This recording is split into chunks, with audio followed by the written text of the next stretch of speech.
Hola. Bueno, el día de hoy tendremos el diálogo sobre las tensiones y pues vamos a por ello. Ojalá que lo disfruten.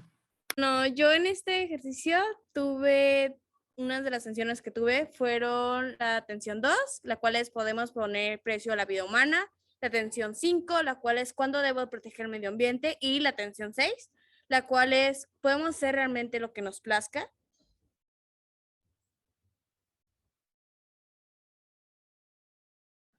Bueno, en este ejercicio yo tuve las tensiones, la 4 que habla acerca de si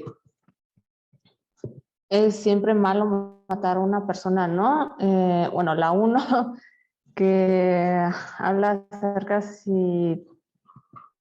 ay, si las reglas morales son objetivas o son valores culturales particulares.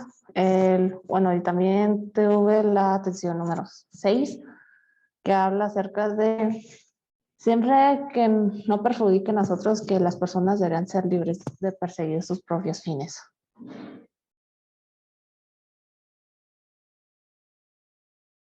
Pues yo tuve la atención 1, la de que si es relativa a la moralidad, la atención 4, que si existen verdades absolutas, creo que esta no la habían mencionado ya, pero habla mucho sobre si la verdad es objetiva, que si lo que yo digo, yo sé que es cierto, pero Evelyn, por ejemplo, piensa que es mentira, pues yo creo que es verdad, pero ella piensa que es mentira. Y la atención 13, de que es la fe.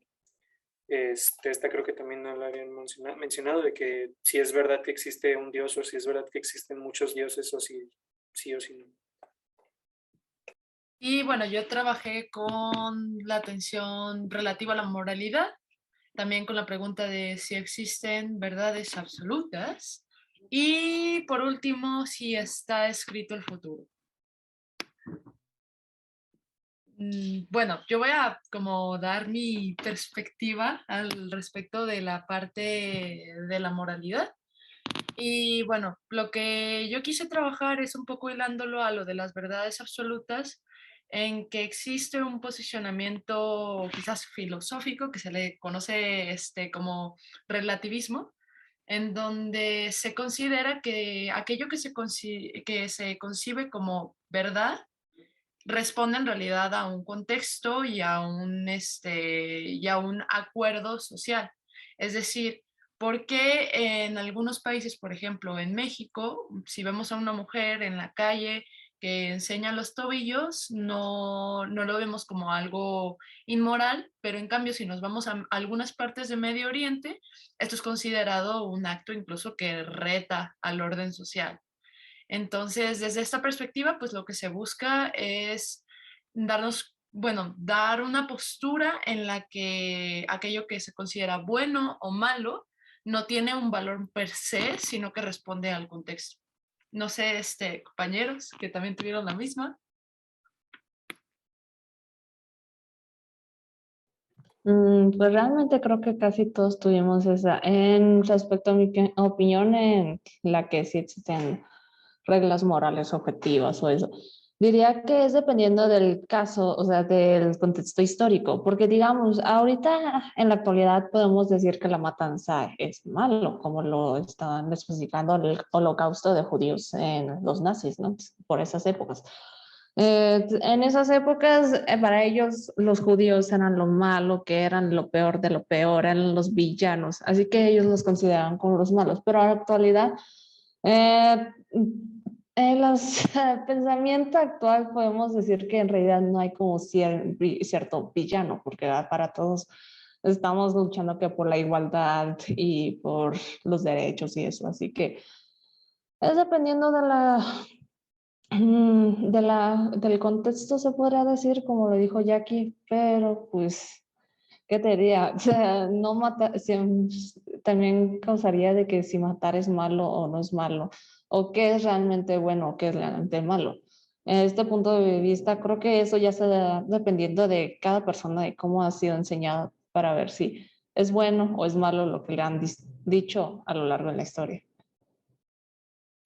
Yo en esto tomo mucho el ejemplo de lo que está pasando ahorita, por ejemplo, con Rusia y Ucrania.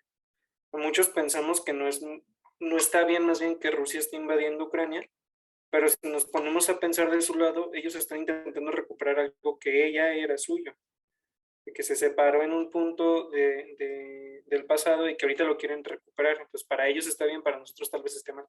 Entonces, es como que dependiendo el contexto en el que esté cada quien, es como va a pensar si es algo moral o no, o si está bien o no.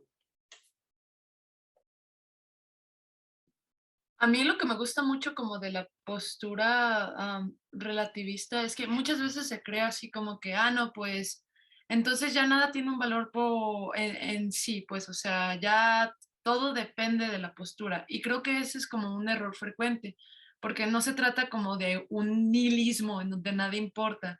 La realidad es que vivimos en sociedades y que hay códigos, ¿no?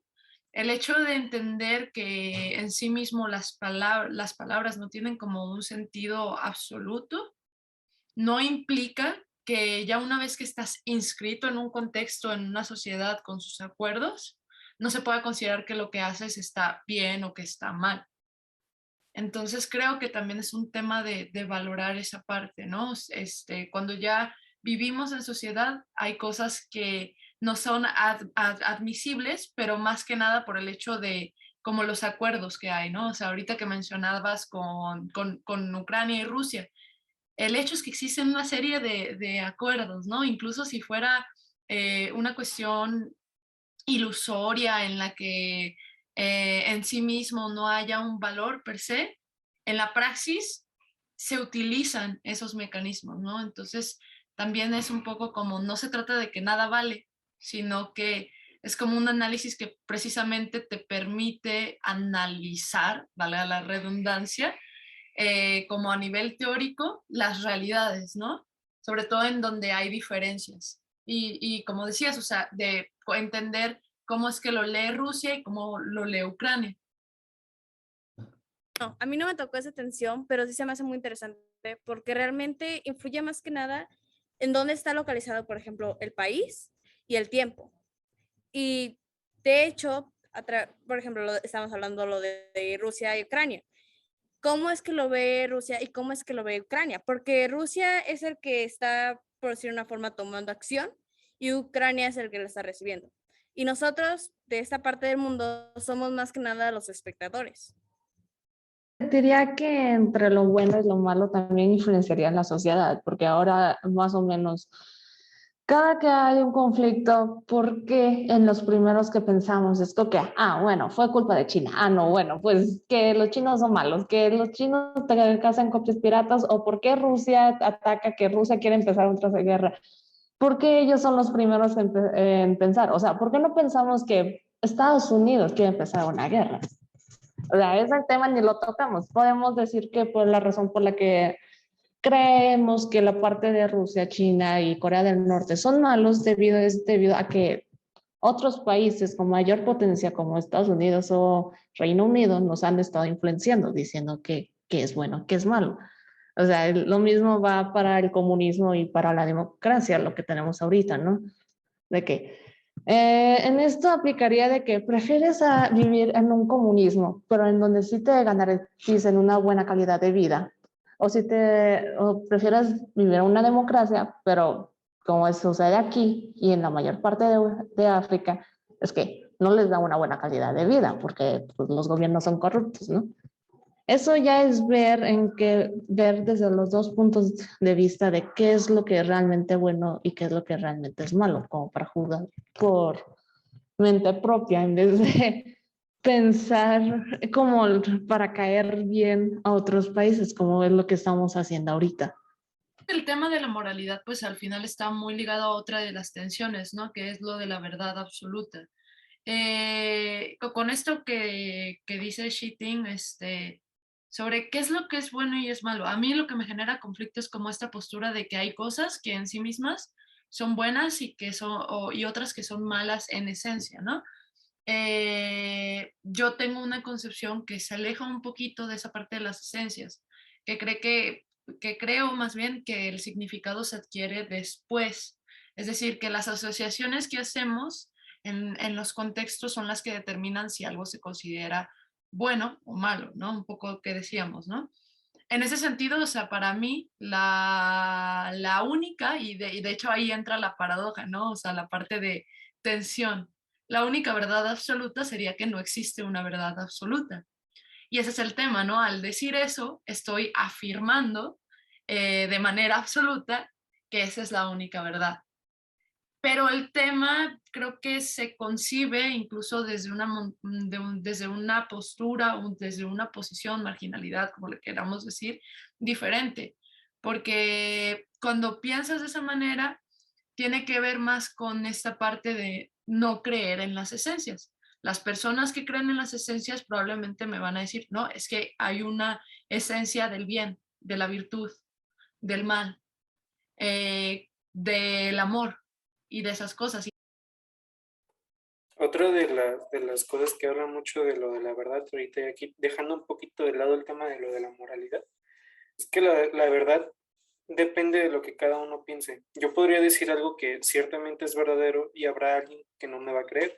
Eso no significa que lo que yo digo no sea verdad, pero para esa persona lo que estoy diciendo es una mentira.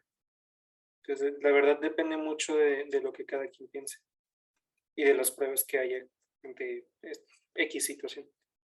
Pues del contexto en donde se inscriba, ¿no? O sea, por ejemplo, mucha gente se enojaría y diría, ay, no, pero entonces me estás diciendo que en las matemáticas no hay verdad o falsedad. Sí, pero porque ya hay un consenso social en donde se aceptan una serie de axiomas que sostienen en sí mismo al mundo de las matemáticas. Entonces ahí sí hay verdad o falsedad, solamente que ya está inscrito de cierta forma como en un subconjunto. Y bueno, no sé si haya más tensiones sobre la mesa. Evelyn, ¿alguna otra tensión? Bueno, siento que una de las que se liga sería la tensión 2, ahorita que estamos hablando un poco de la moralidad y la verdad, la cual, bueno, la tensión 2 nos dice, podemos poner precio a la vida humana. En esta tensión básicamente estamos diciendo, si nosotros incrementamos los impuestos para ayudar a personas que a lo mejor están en una situación de precariedad en todo el mundo, eso es bueno, eso es malo, el hecho de ayudar a una persona sin ponernos a pensar un poco en la parte del dinero. Por mi parte, yo siento que aquí hay como varios huecos, porque, por ejemplo, si incrementamos radicalmente la implementación de impuestos, hay varias personas, al menos en Latinoamérica, seamos sinceros, que apenas tienen el dinero para poder comer al día o que apenas tienen para pagar las cosas básicas, que es agua, un techo, comida, ese tipo de cosas, ¿sabes? Y creo que eso influye más que nada en la moralidad, porque es como nos hemos criado. Y si tenemos una moralidad que nos diga hay que ayudar a los demás, podríamos ayudar a los demás, pero no necesariamente a través de que los impuestos se incrementen. O sea, yo creo que cada quien debería de decidir el cómo, el cuándo y el cuánto ayudar a los demás, ya sea a través de especies o a través de, no sé, economía y todo eso. Bueno, acerca de esa tensión, pues sí, o sea, tienes razón. A la vez, el ser humano quiere ayudar a los menos favorecidos, pero a la vez tampoco quiere dar nada para ayudar. O sea, y digamos, si se hace por pura casualidad, porque a alguien se le ocurrió, de aumentar los impuestos nada más para ayudarle a los pobres. Ahora imagínate, ¿no sería más fácil a una persona pensar de que, bueno, pues no hago nada para que, o sea, porque al cabo que nos van a favorecer, ¿no? Porque los ricos van a trabajar por mí. Y ahí vendría otro problema.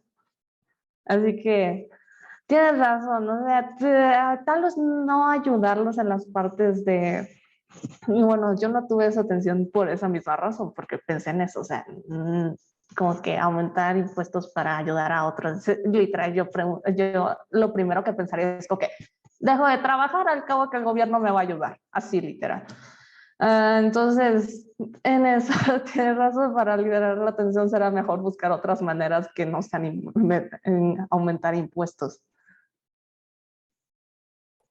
Yo por eso prefiero ayudar a los animales, porque pues, las personas ciertamente en algún punto tienen o tuvieron la oportunidad de cambiar sus vidas, pero pues los animales no, los animales dependen ahora sí que del ser más inteligente. ¿Quién es el ser más inteligente? Pues nosotros. A mí, o sea, esta parte de, bueno, me parece como muy interesante, ¿no? El mercantilizar la vida, porque creo que de hecho en nuestro contexto, o sea, en nuestra actualidad, eso pasa y pasa muchísimo, ¿no? O sea, ¿por qué es que yo tengo que pagar una millonada por asistencia médica?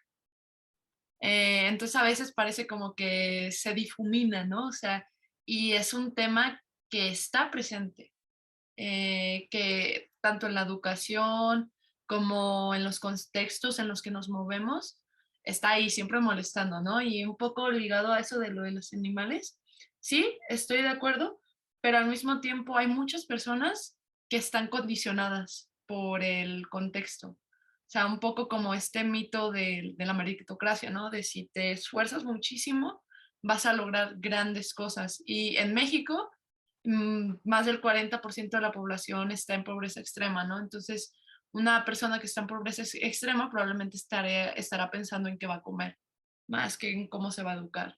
Entonces, eso a mí me parece como una serie de condicionamientos que se inscriben en el contexto. Pero sí, me parece muy interesante. Yo soy muy creyente de una frase que dice, si naces pobre es culpa de tus padres, pero si mueres pobre es culpa tuya.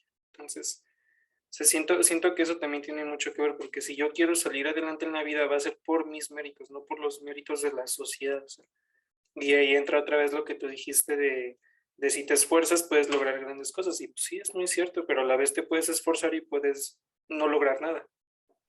Y es que, o sea, yo estoy de acuerdo que hay un valor en que los seres humanos nos esforcemos por nuestras pasiones, un poco como lo que decía Xi Jinping, o sea, de, no, pues, o sea, si me cubre el gobierno, pues ya no voy a hacer nada. No necesariamente, porque el valor del trabajo, el proceso del trabajo, nos da un significado, ¿no? O sea, ahí es cuando nos damos cuenta que tenemos una visión incluso mecanizada, ¿no? Del trabajar, que siempre tenemos que conseguir dinero para que nuestro trabajo valga, y no necesariamente. Y hay personas que nacen en contextos en donde créeme que se esfuerzan, o sea, así como que hay obreros en México que trabajan más horas que un trabajador alemán. Estas son estadísticas reales, pues. O sea, en México es el país que más trabaja. Pero no es un tema de esfuerzo, quizás también es un tema de condicionamiento social. Pero por supuesto que estoy de acuerdo con que o sea, uno no puede esperar a que la sociedad le construya una vida. Tú ves la de ¿qué es la fe? Que habla si es razonable creer en algo que existe, aunque esté la probabilidad de que no existe. Pues, o sea, y ciertamente yo soy una persona que cree en todo y a la vez no creo en nada. Creo en que puede haber algo, pero no creo en lo que no puedo ver y lo que no puedo probar. O sea, por decir, puedo creer en todos los dioses y a la vez no puedo creer en ninguno. O sea, todas las religiones tienen un dios y yo puedo creer en todos los dioses de todas las religiones, pero a la vez no creo en ninguno porque ninguno lo he visto, a ninguno lo he conocido. No puedo probar su existencia de alguna manera. Y otra cosa que entra, que ya está hablando un poco más, creo que es del catolicismo, es de que, y lo he pensado mucho, lo vi una vez en una película y es una frase que se me quedó muy grabada, es de que si Dios es todopoderoso, no es bueno del todo, y si es bueno del todo, no es todopoderoso. Eso que mencionas es literal el problema del mal. Hay un señor, Tomás de Aquino, que trabajó muchísimo eso y es muy interesante. Y me gusta esto que dices, ¿no? O sea, incluso es una posición agnóstica, ¿no? O sea, no estoy negando la existencia de los dioses, pero tampoco la puedo probar. Eso es muy interesante. Evelyn, Shitting, ¿algo que decir? Bueno, en realidad no tuve esa atención, pero si la tuviera, más o menos tengo como cierto problema, pero lo justifico de otra manera. El problema es que sí creo que hay algo del más allá que existe, o quizás que no pueda ser prueba. Quizás lo que descubramos después de la muerte es quizás no nos moriremos, nos enterrarán y ahí nos pudriremos en el fajo de la tierra, ¿no?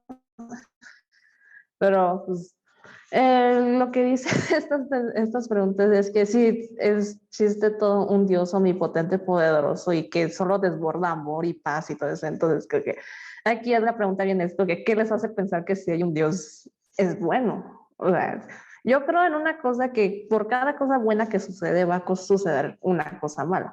Se va a expresar de diferentes maneras. O sea, ya eso dependerá de cómo quiera hacerse, ¿no? Pero ese es el caso. O sea, quizás a lo mejor sí exista un Dios, pero que no se haya sido representado en esa cosa que existe por ahí, no es realmente bueno. Y pues ahí ya encuentra otras cuestiones de pues, si es moral y si no es moral, y luego que si existe o no. Bueno, eso ya deberá ser probado de otra manera. Y bueno, creo que Evelyn se fue. Pues ahorita que regrese, de mientras seguimos con el diálogo. Yo, de hecho, ligado como a esta postura, tengo otra tensión, ¿no? La tensión de si está escrito el futuro, ¿no? Y creo que en parte se contesta desde mi posición, sí, como desde mi cosmología sobre la vida, pues, es el hecho de que para mí, o sea, la postura determinista no es algo con lo que yo me identifico, precisamente porque la postura determinista ya te inscribe en un lugar en donde no hay posibilidad de elegir, puesto que cualquier cosa que elijas está previamente pues escrita, ya sea por una figura, como mencionábamos antes, eh, de algún tipo de Dios, de algún tipo de energía, de algún tipo de ley natural o demás. Y para mí eso pues no me funciona en mi entendimiento del mundo. Entonces, a mí me parece que si tenemos una condena, y es un poco como lo que decía Sartre, ¿no? O sea, es la libertad. Y esa es nuestra condena, ¿no? Pero porque no hay algo previo a la existencia, tampoco hay algo posterior a la existencia, y solo tenemos aquello que escribimos cuando existimos.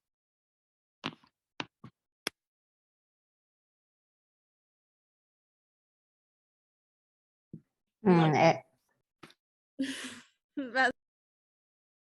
No, Evelyn, tú habla, por favor. ¿Nos quieres platicar Ajá. tu intención, Evelyn? Me sacó el internet, pero no sé si en qué tensión van o cuánto tiempo nos falte para continuar. Estamos en la tensión de si el futuro está escrito. ¿Tú quieres mencionar Ok. a otra o algo similar? Sí, bueno, no es un tema similar, pero dando mi opinión, yo creo que de cierta forma sí está escrito, pero de forma muy general, y ya lo que nosotros hagamos es lo que va a contribuir a eso, ¿no? Entonces, porque el humano es un poco, bueno, hacemos lo que queramos, tenemos como libre albedrío, y a base de eso es cómo es que va a seguir el destino, ¿no? Lo que va a suceder después.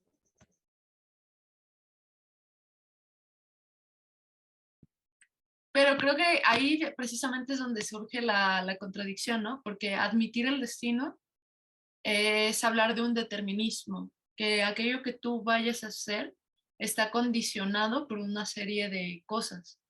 Y el libre albedrío, como lo decías, es como más una parte en la que yo puedo elegir qué voy a hacer. Pero si hay una serie de condiciones que me inclinan a determinada acción, pues realmente no estoy eligiendo qué quiero hacer. Es como que la vida me empuja a eso, quizás, quizás.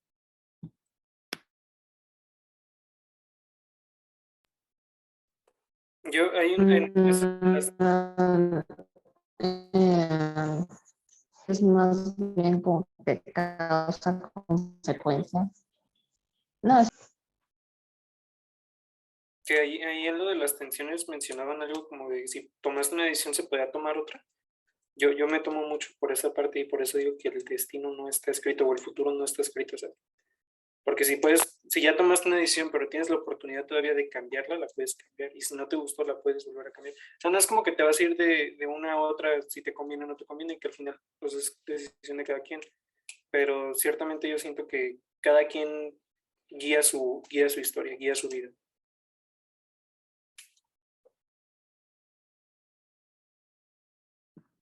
¿Sí querías decir algo? No, sobre la casa consecuencia literal, bueno, eso se refería más bien de que por cada cosa que haces va a ser un efecto, o sea, entonces obviamente te vas a caer, ¿no? O sea, esos, diría que si había escrito a, como que a corto plazo, 5 minutos de lo que va a pasar o algo así. Pero eso ya será dependiendo de lo que no ha escrito. Pero hay cosas que nos dicen más o menos que va a suceder que por, no sé, por pura ciencia o porque la ley lo dicta. Así que eso diría que es más bien los humanos los que escribimos lo que más o menos, o, ¿cómo diría? Un futuro próximo a las acciones que hacemos. Pero aún así, digo que no hay un destino escrito en sí, o sea, de que nos dicta, así lo vamos a hacer y así va a suceder. Esa idea sí creo que siempre es interesante, ¿no? Porque a final de cuentas, o sea, yo a veces pienso, imaginemos que esto fuera como Matrix, ¿no? Que sí tenemos un destino escrito, pero estamos, o sea, tenemos una ilusión de que no está escrito. ¿Cambiaría algo? Al final de cuentas, seguimos construyendo, seguimos teniendo esta ilusión de que, pues, tenemos esa libertad de elegir. Si nunca seremos conscientes de que en realidad no, que no tenemos esa facultad, o sea, ¿realmente cambia algo? Yo sigo percibiendo que estoy eligiendo en función de mis creencias. No lo sé. Supongo que para algunas personas sí.